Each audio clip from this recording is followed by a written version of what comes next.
Hi everyone, and welcome to another episode of What's Up Wednesdays.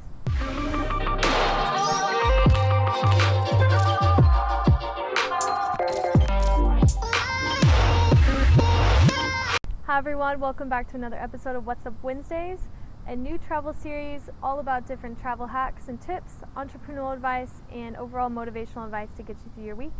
My name is Hannah, and this week I'm talking on why you should not quit on 2020.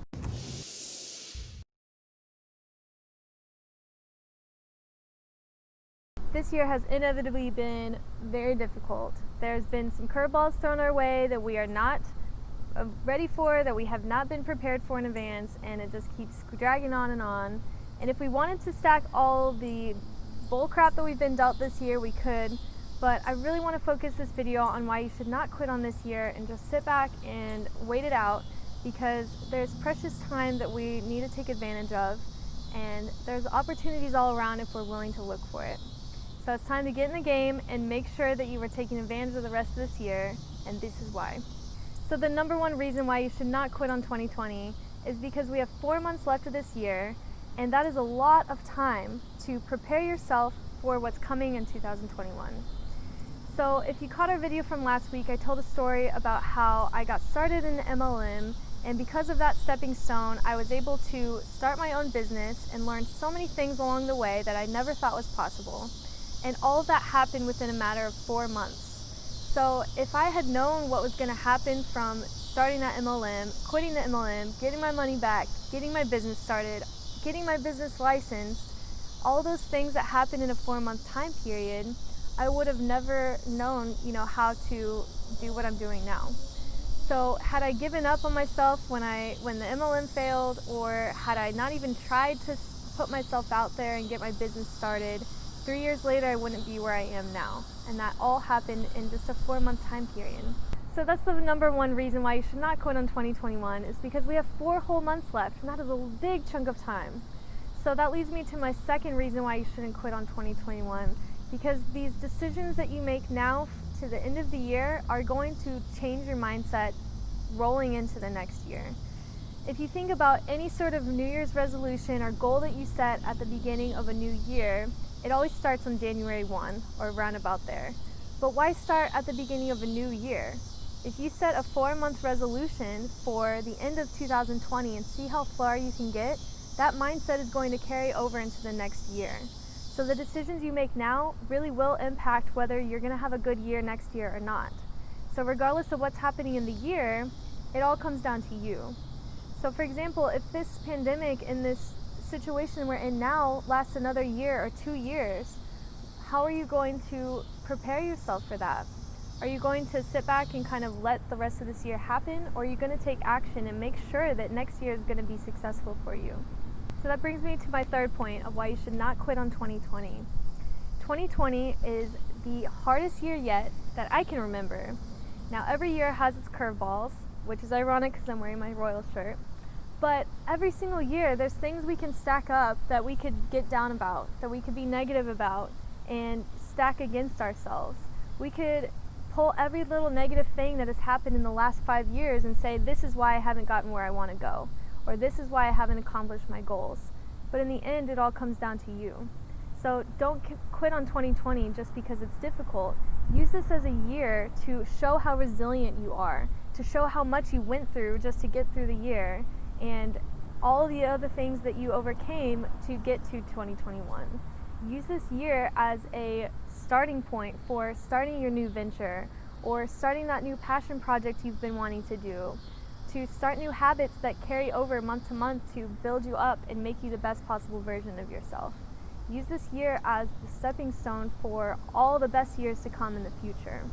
So my fourth reason why you should not quit on 2020 is because this year has taught so many lessons, and if you kind of just flush it down the drain and try to start over, what sort of value is that going to give you? What sort of learning experiences are you going to get if you just wash the whole year down the drain and try to take nothing away from it? This year has shown me, at least, so many things about myself that I never knew, and I know myself pretty damn well. So if I can learn from this year of all the shit that we've been going through and all the difficult times that we've been going through, I'm going to use this year and not take it for granted. I'm going to analyze everything that I've gone through this year and all the hard things that I've had to learn and make that the best possible learning experience that I can. So to put it in perspective, I went through school and kind of got out with this expectation that I would land this dream career and everything would happen for me just because I had a piece of paper. And while I did learn so many things during college, that expectation just wasn't fulfilled when I was done. So that would be like me, comparing 2020 to my college degree and being like, well, I didn't get my dream career, so let's just, burn that. I don't need that anymore. Why would I do that? I spent 4 years of my life trying to get that piece of paper and get those experiences and all the things that I learned in college and all the, knowledge that I obtained from that. That's the value in it. Because I went through those experiences and I got that degree, I was able to do so many more things. So that's the same thing with what's going on in 2020. There are so many things that we can learn from this year and to grow from and to take those experiences and build on. So I'm not just going to flush it down the drain and pretend it doesn't exist. We can't just press a reset button on life. We have to learn from everything that we go through so we can build on it and come out of it ultimately on a better note. So the fifth and final reason why you should not quit on 2020 is because time is precious. Every single day that we get to wake up and be alive is valuable. It is precious and we should not take that for granted. So whether we've had a shit day or a shit week or a shit year, it's still valuable because it is a day worth living. If you look at it from that perspective, no matter what is thrown at us in life, we can always end up with a good day. So don't throw this life away and throw away this time just because it didn't go as well as we hoped it would, or because this world is very difficult. That's life. So we always have to come at life from a good perspective in order to get the best possible results that we want out of it.